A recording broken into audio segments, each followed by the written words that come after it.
Donc, Mélanie, est-ce qu'on voit bien la diapositive? Super bien. Excellent. Oui, merci. Donc, l'objectif d'aujourd'hui, c'est de vous faire une présentation sur le lancement de notre service accès info nuagique. Comme je vous disais, le webinaire va être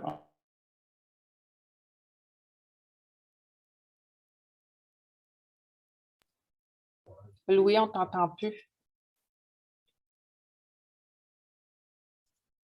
Est-ce que vous m'entendez maintenant? Oui. Excellent. Je ne sais pas ce qui est arrivé. Alors, les points qui vont être couverts dans cette présentation, tout d'abord, la description du service qu'on va offrir. Ensuite, la liste des fournisseurs infonuagiques qui sont directement connectés au risque. Les deux différents modèles de livraison du service qu'on va offrir. Le cas spécifique de nos clients risque par feu et donc l'accès infonuagique dans ce cas-là précis. Les prérequis pour offrir le service et quelques limitations.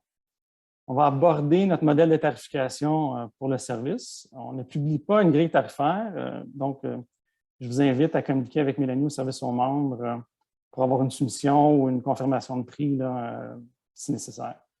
Ensuite, on va faire un petit résumé, puis prendre du temps pour répondre aux questions. Et comme Mélanie mentionnait, si vous avez des questions durant la présentation, écrivez-les dans la discussion, dans le chat. On pourrait essayer d'y répondre soit en cours de présentation, si ça fait du sens de le faire, ou bien à la fin de la présentation.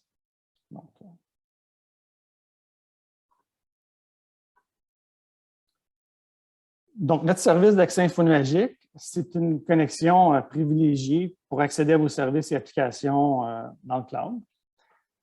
On vous offre une connexion de haute performance, à large bande, à faible latence, directe, privée, sécurisée aux infrastructures de certains fournisseurs de solutions infonuagiques.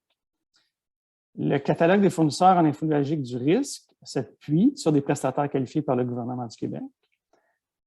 Et l'objectif, c'est de vous faire bénéficier d'un niveau de redondance élevé avec une connectivité établie sur deux sites distincts entre le réseau du risque et celui du fournisseur de solutions infonuagiques choisi lorsque c'est possible. Donc, en ce qui concerne les fournisseurs qui sont directement connectés au risque et dans le fond pour lesquels on a compris que nos membres et partenaires avaient démontré de l'intérêt, tout d'abord, AWS, Amazon Web Services, Microsoft Azure, Micrologic avec le projet Cirrus, OVH Cloud, avec qui le risque a une connexion depuis quelques années. Et on est ouvert à d'autres fournisseurs possibles en fonction de la demande de nos organisations des services. Un point que l'on veut mentionner, c'est que le risque n'intervient pas dans l'entente commerciale qui sera prise entre l'organisation et les fournisseurs de services infonuagiques. Ce que l'on offre, c'est grâce à notre réseau de télécom, c'est la connectivité réseau et l'accès direct vers l'environnement infonuagique. Maintenant, chacun des fournisseurs a ses particularités, puis je vous invite, dans le fond, à communiquer avec eux directement pour avoir un peu plus d'informations, mais l'objectif du risque, c'était de faire une adéquation entre les débits qui sont offerts par chacun des fournisseurs, puis s'assurer de nous aussi être capables d'offrir les mêmes débits lorsqu'on doit établir les circuits. Donc, avec AWS, il y a une option de débit qui part à 50 mégabits par seconde jusqu'à 10 gigabits par seconde avec plusieurs incréments. Dans le cas de Microsoft Azure, c'est presque la même chose, sauf qu'ils n'offrent pas les options de 300 et 400 mégabits par seconde. Dans le cas de Micrologic, Micrologic même n'établit pas un débit dans sa façon de fonctionner, mais étant donné que le risque, on facture ou on tarife en fonction du débit, bien, on va offrir les mêmes débits qui sont possibles avec AWS, donc entre 50 mégabits par seconde jusqu'à 10 gigabits par seconde. Et enfin, dans le cas d'OVH Cloud, les 5 options qu'OVH offre, ce sont des connexions soit à 200, 500 mégabits par seconde ou 1, 2 et 5 gigabits par seconde. Bon, chacun des fournisseurs a évidemment ses propres particularités en termes de tarification. Le risque n'est pas ne fait pas la promotion d'aucun de ces fournisseurs-là. Donc, je vous invite encore à communiquer avec eux. Notre objectif serait de tenir des sessions d'information spécifiques avec chacun des fournisseurs individuels pour qu'ils puissent présenter leur offre de service, puis vous informer. Et donc, dans les prochaines semaines, on lancera des invitations pour participer à des webinaires. Mélanie, est-ce que tu vois des questions jusqu'à maintenant? Non, ça se passe bien. Merci, Louis. OK, excellent. Donc, voici la carte du réseau du risque. Et donc, toutes nos organisations desservies pourront accéder à l'environnement infonuagique dans l'un ou l'autre des sites suivants.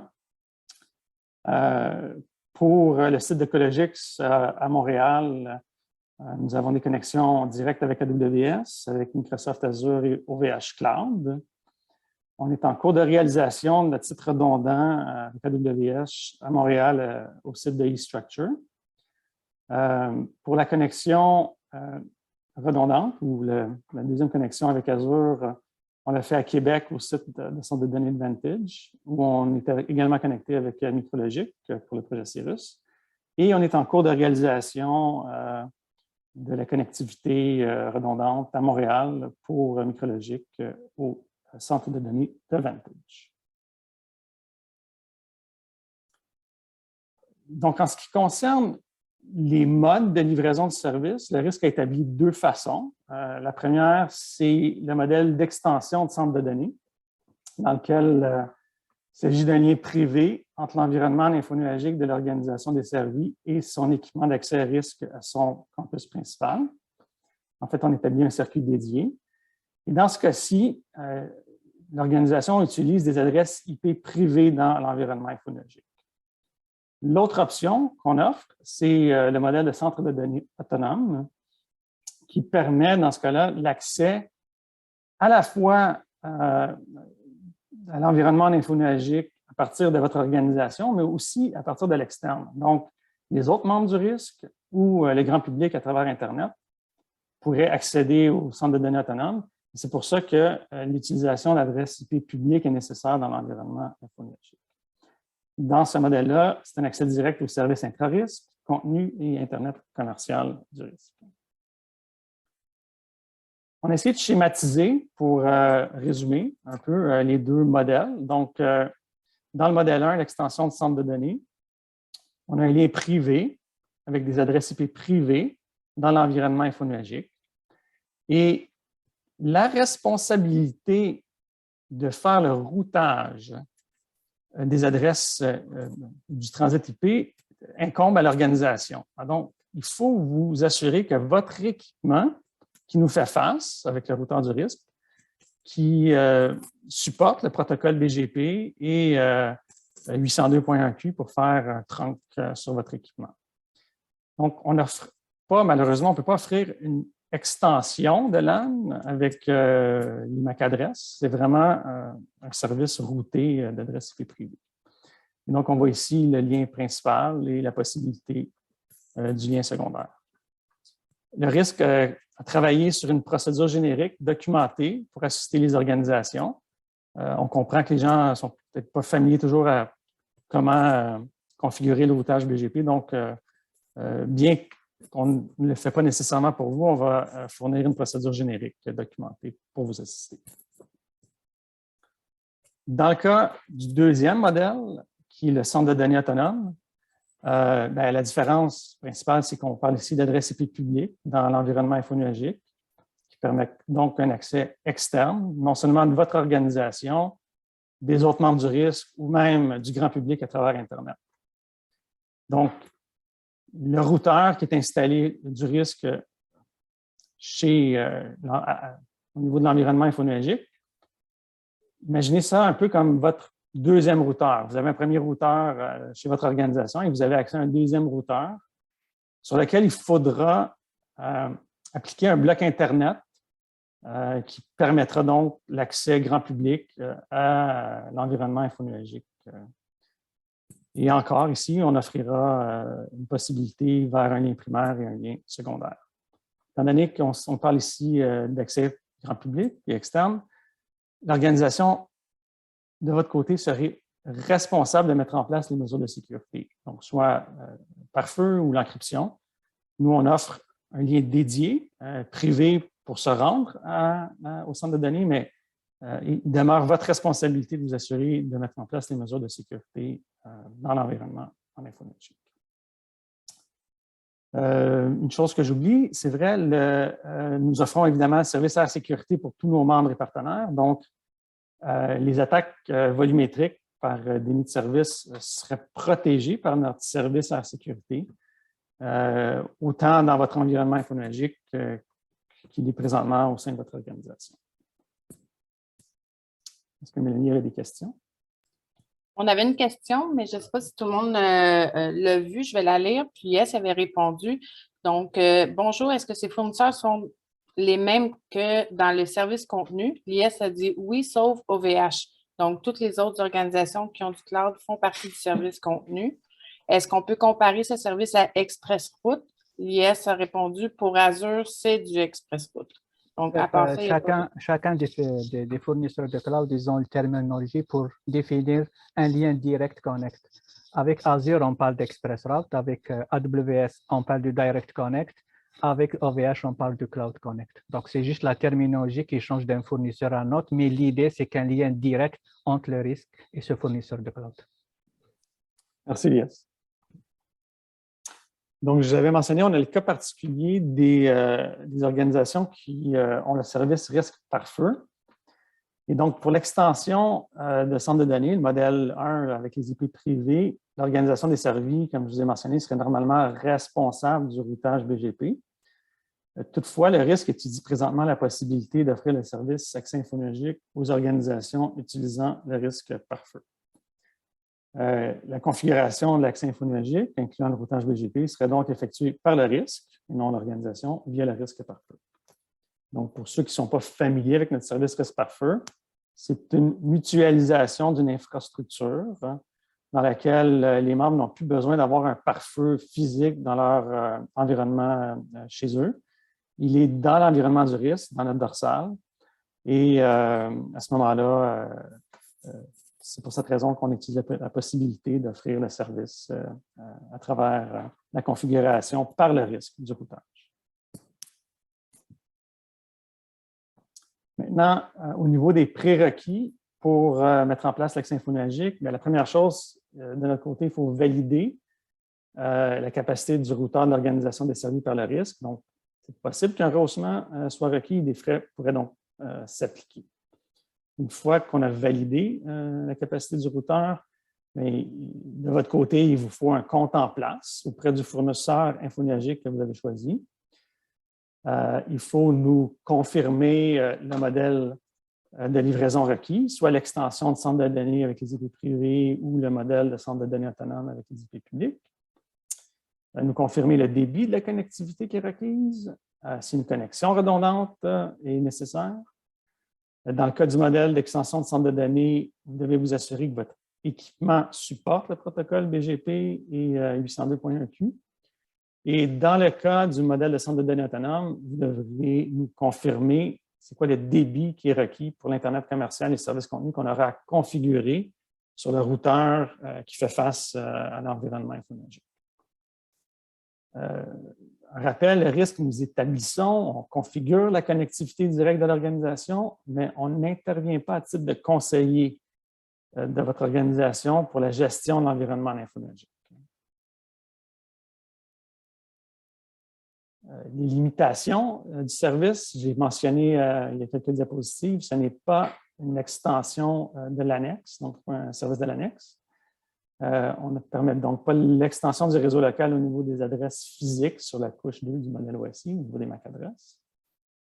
Le risque offre une connectivité de réseau privé entre les fournisseurs infonologiques et les organisations des services, qui est nettement plus sécuritaire que de passer par l'Internet commercial, mais vous êtes responsable de la sécurité de vos données, donc notamment par l'encryption ou le cryptage.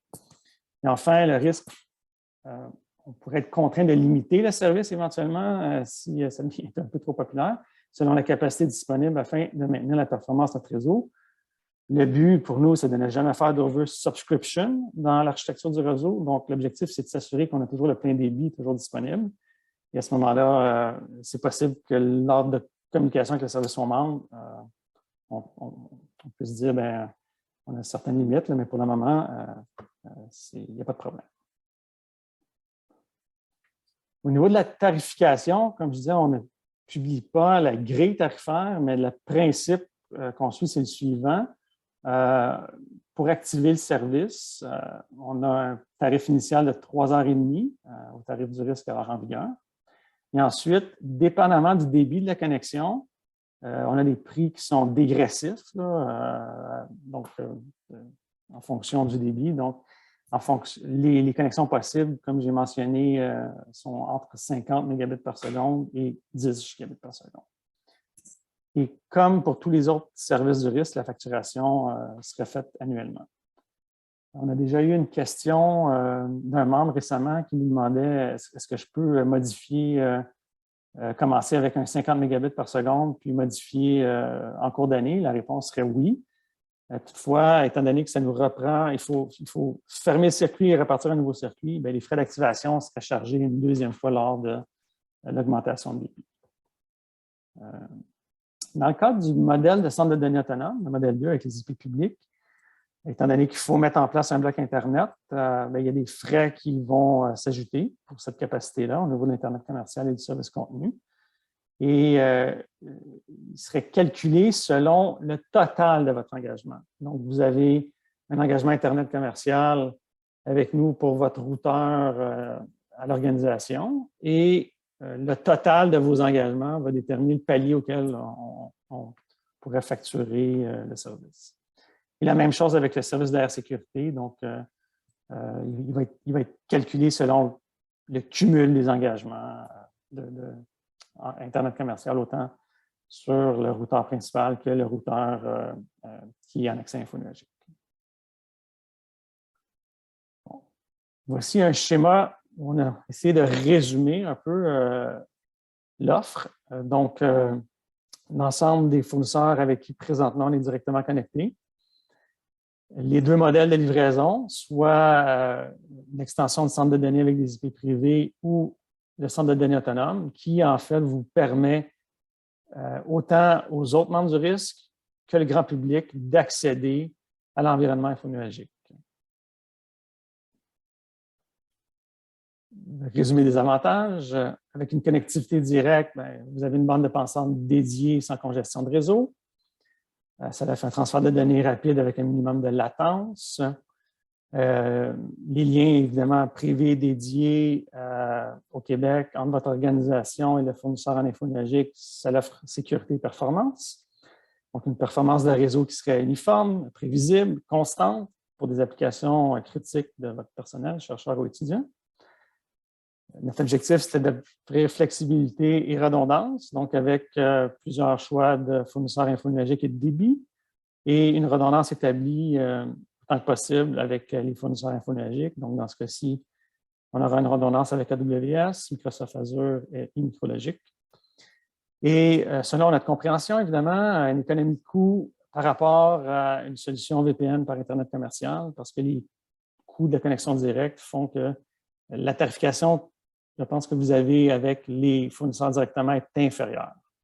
Mais évidemment, c'est à valider avec chacun des fournisseurs infonuagiques. Louis, on a une petite question dans le chat. En même temps, ça va te permettre de prendre une pause. Je vais la lire. Lies, tu vas peut-être pouvoir répondre. Avez-vous les latences en millisecondes Québec et Montréal avec Azure? Le délai entre Québec et Montréal est de 4 à 5 millisecondes. Parce que Microsoft, c'est ça. Parce que Microsoft, même s'il est présent ici au 1250, son data center est à Québec. Mais ça va partir sur la backbone de Microsoft. Fait que le délai moyen qu'on a observé, c'est entre 4 et 5 millisecondes. Excellent. Merci, Lies.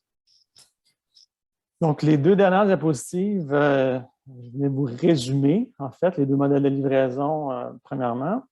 Donc, dans l'extension de centre de données, on utilise des adresses IP privées. Dans le centre de données autonome, des adresses IP publiques. dans le modèle d'extension de centre de données, vous êtes responsable d'effectuer le routage, alors que dans le centre de données autonome, c'est le risque qui s'en occupe. Au niveau de la sécurité, étant donné que c'est un lien privé, il y a moins de questions de peut-être protéger, mais dans le centre de données autonome, ce serait votre responsabilité de le protéger avec un pare-feu ou de l'encryption. Nous, on a le service de la sécurité qui protège des attaques volumétriques. Au niveau de la facturation de l'environnement infonologique, comme mentionné, nous, on n'intervient pas. L'entente est entre l'organisation et le fournisseur directement. Nous, ce qu'on vous offre, c'est la connexion, le lien vers l'infonologique. Et notre facturation, comme mentionné, 3,5 heures de mise en place par le risque et le tarif selon le débit de connexion dans l'extension de centre de données. Et il faut ajouter un bloc Internet commercial et services contenus.